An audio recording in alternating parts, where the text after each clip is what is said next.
नमस्कार sir. Sir आपका शुभ नाम क्या है? सोनू इंसा। आप किस जगह से बिलोंग करते हैं और आपकी क्वालिफिकेशन क्या है? मैं जी ग्रेजुएट हूँ और करनाल हरियाणा में पड़ता है, वहाँ से बिलोंग करता हूँ। आपको डेरा सच्चा सौदा आते हुए कितना समय हो चुका है? सर मेरे को डेरा सच्चा सौदा आते हुए कम से कम 20 साल हो चुके हैं जी। आपको 20 साल हो चुके हैं डेरे में आते हुए। आपको यहाँ पर कौन सी शिक्षा दी जाती है? सर सबसे पहले तो मैं जो आज ये नवंबर का माह मनाया जाता है, ये हमारे जो जिन्होंने डेरे की स्थापना की थी बेपरवाह साईं मस्ताना जी महाराज के पाक पवित्र अवतार माँ की सारी सृष्टि को लख लख बधाई देना चाहता हूँ। और रही आपकी बात कि आपको यहाँ से क्या शिक्षा मिलती है, वो मैं आपको बताना चाहता हूँ। हमारे पूज्य गुरुजी संत बेपरवाह साईं मस्ताना जी महाराज, शाह सतनाम सिंह जी महाराज और जो अब गुरुगुद्दीन नशीन हैं संत गुरमीत राम रहीम सिंह जी इंसा, उन्होंने ऐसे कार्य किए हैं जो शायद आज तक किसी संत ने तो क्या किसी सरकार ने भी नहीं किए। उनमें से सबसे मेन काम है कि जो ब्लड बैंक के नाम से हमारा डेरा सच्चा सौदा जाना जाता है, ब्लड बैंक के हमारे कई रिकॉर्ड हैं। उसमें हमारा जो ब्लड डोनेट का कैंप लगता है उसमें मिलिट्री के लिए, हॉस्पिटल के लिए बहुत जगह पे हमारा ब्लड जाता है। रही बात दूसरी कि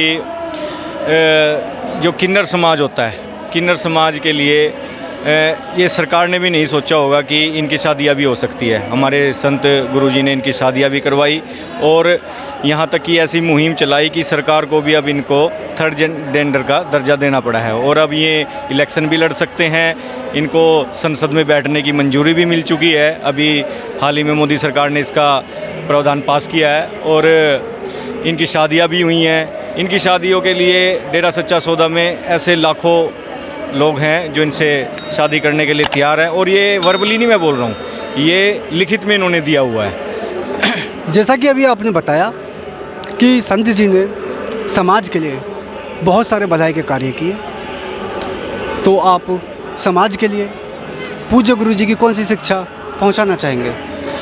हमारा तो यही है कि समाज में जो फैली हैं बुराइयां हैं, सबके लिए गुरुजी ने मतलब कि लिखित में फार्म भरवाए हुए हैं। सबसे पहला जो मेन हमारे समाज में फैला हुआ है भ्रष्टाचार।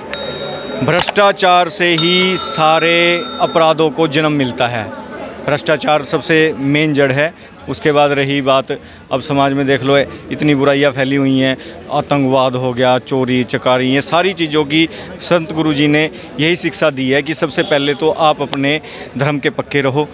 यहाँ पे सारे धर्मों को एक मिला के कर दिया है, चाहे हिंदू है, मुस्लिम है, सिख है, ईसाई है, सबको एक ही नारा दिया है कि तुम इंसान हो। सबसे पहले आप इंसान बनो। इंसान बनने के बाद अगर आपके अंदर इंसानियत आ गई तो आप एक सच्चे और सही मनुष्य बन पाओगे। सर हमारे साथ बने रहने के लिए आपका बहुत बहुत धन्यवाद।